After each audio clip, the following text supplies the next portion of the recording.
بسم اللہ الرحمن الرحیم۔ السلام علیکم سامعین۔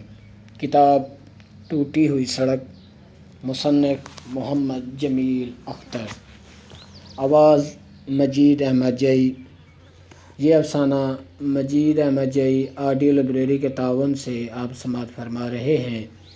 افسانہ میں پاگل نہیں ہوں۔ پچھلے 2 سال سے سرکاری پاگل خانے میں رہتے رہتے میں نے اپنی زندگی کے تقریباً ہر واقعے کو یاد کر کے اس پر ہنسا اور رو لیا ہے۔ ویسے میں پاگل نہیں ہوں۔ آپ کو یقین تو نہیں آئے گا کہ اگر پاگل نہیں ہوں تو پاگل خانے میں کیا کر رہا ہوں۔ دیکھیں جی، زندگی میں بعض دفعہ ہوش کی دنیا سے ناطہ توڑ کر بے ہوش رہنا بڑا ضروری ہوتا ہے۔ میرے ساتھ بھی کچھ ایسا ہی ہے۔ میں نے غربت میں آنکھ کھولی، محکمہ ریلوے میں ملازمت بھرتی ہوا تو نجمہ سے شادی ہو گئی۔ نجمہ سے مجھے شدید محبت تھی۔ زندگی غربت میں ہی سہی لیکن خوشی خوشی بسر ہو رہی تھی۔ شادی کی 10 سال تک ہمارے ہاں اولاد تو نہ ہوئی، لیکن نجمہ کو ٹی بی ہو گئی۔ گھر کو رہن رکھوا کر چودھری صاحب سے قرض لیا اور نجمہ کے علاج کے لیے ڈاکٹر، پیر، فقیر کہاں کہاں نہیں کیا، لیکن نجمہ کی زندگی نے وفا نہ کی۔ نجمہ کے جانے کے بعد میں بالکل تنہا تھا۔ دوست، رشتہ دار پہلے کون سا جان چھڑکتے تھے، لیکن اب تو رسمی خیر خیریت پوچھنے سے بھی گئے، اور جب بندہ غریب ہو تو رشتہ دار بھی جلدی بھول جاتے ہیں۔ اتنی جلدی کہ گویا آپ تھے ہی نہیں، گویا کہ قصہ پارینہ۔ اس دور میں دولت انسان کو یاد رکھنے اور یاد رکھوانے میں اہم کردار ادا کرتی ہے۔ ان دنوں میں شدید تنہائی کا شکار تھا۔ کام میں جی نہ لگتا، دفتر سے گھر حاضر رہتا اور یوں ہی گلی میں بے مقصد پھرا کرتا۔ با مقصد آدمی کا بے مقصد پھرنا بڑا تکلیف دہ ہوتا ہے۔ آفیسرز کو مجھ سے شکایت تھی، سو مجبوراً جلد ریٹائرمنٹ لے لی۔ مبلغ 2 لاکھ روپے پروویڈنٹ فنڈ کے ملے۔ گاؤں کے چودھری صاحب نے کرانے کی دکان کھولنے کا مشورہ دیا۔ اگرچہ کہ ان دنوں میری زندگی ایک جگہ آ کر رک گئی تھی، کوئی مقصد نہیں مل رہا تھا۔ ایسے میں جب آپ کے دوست احباب آپ کو بھول چکے ہوں، وہاں گاؤں کے چودھری صاحب کی حوصلہ افزائی بڑی بات تھی۔ سو میں نے ہمت باندھی کہ اور نہیں تو کاروبار کر کے چودھری صاحب کا قرض تو لوٹا دوں اور یہ جو گھر رہن رکھوایا تھا وہ واپس مل جائے۔ ویسے اس گھر کو میں نے کرنا بھی کیا تھا، لیکن پھر بھی وہ میرا آبائی گھر تھا، سو میں نے بینک سے اپنے پروویڈنٹ فنڈ کے پیسے نکلوانے کا فیصلہ کر لیا۔ اور پھر قصہ اس شام کا جو آئی اور میری زندگی بدل کر تاریخ رات میں ڈھل گئی۔ اس شام جب میں شہر سے اپنی عمر بھر کی کمائی لے کر لوٹ رہا تھا تو مجھے بہت دیر ہو گئی تھی۔ گاڑی سے اتر کر میں تیز تیز چلتے ہوئے گھر کی جانب روانہ ہوا۔ مجھے اس دن احساس ہوا کہ عمر بھر کی دولت سنبھالنا کیسا مشکل کام ہوتا ہے۔ جانے یہ لوگ کروڑوں اربوں کیسے سنبھال لیتے ہیں۔ میرا تو ایک ایک قدم من وزنی ہو گیا تھا۔ میں جتنا تیز چلتا راستہ اتنا ہی طویل ہوتا جا رہا تھا، یا شاید مجھے ایسا محسوس ہو رہا تھا۔ اور یوں بھی راستے کبھی طویل نہیں ہوتے، انسان کی سوچ طویل ہو جاتی ہے۔ جب میں بڑے گراؤنڈ سے گزر رہا تھا تو وہاں چودھری صاحب کا بیٹا انور اور اس کے دوست کھڑے تھے۔ گاؤں میں عموماً اتنی شام کو اس گراؤنڈ پر کوئی نہیں ہوتا تھا۔ کریم دین آ گئے؟ شہر سے پیسے لے کر انور نے پوچھا۔ نہیں وہ ہاں، تو تم ہمیں قرض کب واپس کر رہے ہو؟ جی میں اس سے کاروبار کروں گا اور جلد ہی آپ کو قرض لوٹا دوں گا۔ پر ہم تو ابھی قرض واپس لیں گے کریم دین، انور نے کہا۔ ابھی نہیں، دیکھیں یہ میرا عمر بھر کا اثاثہ ہے، میرا یقین کریں، میں جلد قرض لوٹا دوں گا، میں نے کہا۔ تو ہماری رقم کیا یوں ہی بیکار پڑی تھی؟ لیکن دیکھیں اس کے بدلے میں نے اپنا گھر بھی تو رہن رکھوایا ہے۔ اچھا تو اب تم باتیں بھی سناؤ گے؟ اب تمہارے منہ میں زبان بھی آ گئی ہے؟ یہ کہہ کر انور نے پستول نکالا اور میری کن پٹی پر رکھ دیا، اور اس کے دوستوں نے مجھ سے رقم کا تھیلا چھینا اور موٹر سائیکلوں پر بیٹھ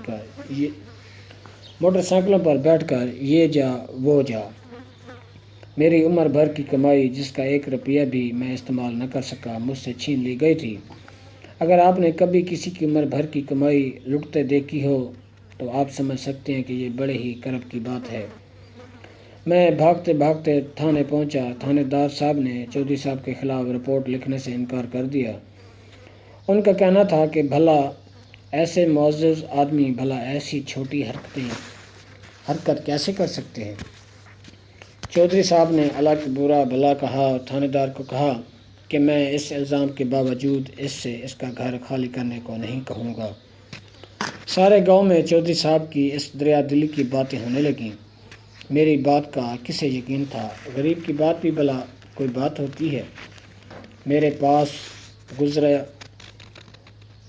پاس گزرا اوقات کو فقط گھر کا سامان تھا جو ایک ایک کر کے بکنے لگا تھا۔ ایک ہلکی سی آرزو جو کام کرنے کی دل میں جاگی تھی اب وہ بھی نہیں تھی۔ میں بھلا کیوں کام کرتا؟ کس کے لیے کام کرتا؟ سارا دن گھر میں پڑا رہتا۔ لوگ پہلے بھی کم ملتے تھے، اب تو بالکل ملنا جلنا ترک کر دیا تھا۔ دیکھیں، غم اتنا شدید نہیں ہوتا، لیکن جب کوئی غم بانٹنے والا نہ ہو، جب کوئی آپ کی بات نہ سنے تو غم میں ایسی شدت آ جاتی ہے کہ غم کے جکھڑ انسان کو تنکوں کی طرح اڑا کر لے جاتے ہیں۔ میں بھی تنکا بکھر رہا تھا۔ ذرا ذرا ہو کر مجھے باتیں بھولنے لگی تھیں۔ حافظے کا یہ عالم تھا کہ بعض دفعہ دکاندار سے چیز خریدنے جاتا تو بھول جاتا کہ کیا خریدنا ہے، یا کبھی پیسے دینا بھول جاتا۔ ایک عرصہ تک حجامت نہ کرانے کی وجہ سے بال بڑھ گئے تھے۔ لوگ آہستہ آہستہ مجھے پاگل سمجھنے لگے تھے اور بچے ڈرتے تھے۔ پہلے دبے دبے لفظوں میں پاگل ہے کا لفظ سنتا تھا، پھر لوگوں کے ہاتھ شگل لگا، وہ پاگل پاگل کہہ کر چھڑتے تھے۔ میں یوں ہی سارا دن گھر کے دروازے میں بیٹھا رہتا۔ شروع میں نے کوئی توجہ نہ دی کہ لوگ مجھے پاگل کہتے ہیں، لیکن پھر ایک دن میں ان کے پیچھے بھاگنے لگا کہ میرے پاس اس کے علاوہ کوئی چارہ نہیں تھا۔ میں اور کر ہی کیا سکتا تھا؟ ایک نہ ایک دن پتھر اٹھا کر بھاگنا تھا، سو ایک دن میں نے پتھر اٹھا لیا۔ میں پاگل نہیں تھا، لیکن تھا۔ پھر میں لوگوں کے پیچھے بھاگ کے تھک گیا اور میرے پاس کھانے کو بھی پیسے ختم ہو گئے کہ گھر میں اب ایک بھی ایسی چیز نہیں تھی کہ جسے بیچ کر پیٹ کی آگ کو ٹھنڈا کیا جا سکتا۔ یہاں صرف میں تھا اور گھر کے در و دیوار تھے، اور وہ در و دیوار جو پہلے ہی رہن رکھے جا چکے تھے اس قرض کے بدلے جو کبھی ادا ہو ہی نہیں سکتا تھا۔ گاؤں والوں نے چودھری صاحب سے عرض کی کہ ایک پاگل کو گاؤں میں نہیں رہنا چاہیے، سو ایک روز چودھری صاحب نے اپنا مکان خالی کرنے کا حکم صادر کر دیا۔ یہ مکان میرے آباؤ اجداد کا مکان جہاں میں پیدا ہوا، جو میرا تھا لیکن میرا نہیں تھا۔ پاگل کا ایک ہی ٹھکانہ ہے، جی ہاں، پاگل خانہ۔ سو ایک دن پاگل خانے آن پہنچا۔ انتظامیہ نے داخل کرنے سے انکار کر دیا کہ کوئی گواہ لاؤ جو تمہارے پاگل ہونے کی گواہی دے۔ میں نے بہت کہا کہ میں پاگل ہوں، میرا یقین کریں، لیکن وہ نہ مانے۔ یہ دنیا بڑی ظالم ہے، پہلے خود پاگل بناتی ہے، پھر پاگل پن کا سرٹیفکیٹ بھی مانگتی ہے۔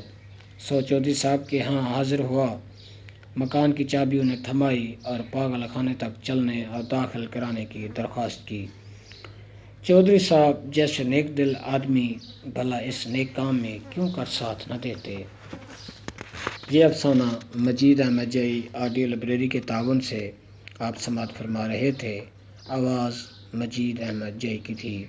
اللہ حافظ۔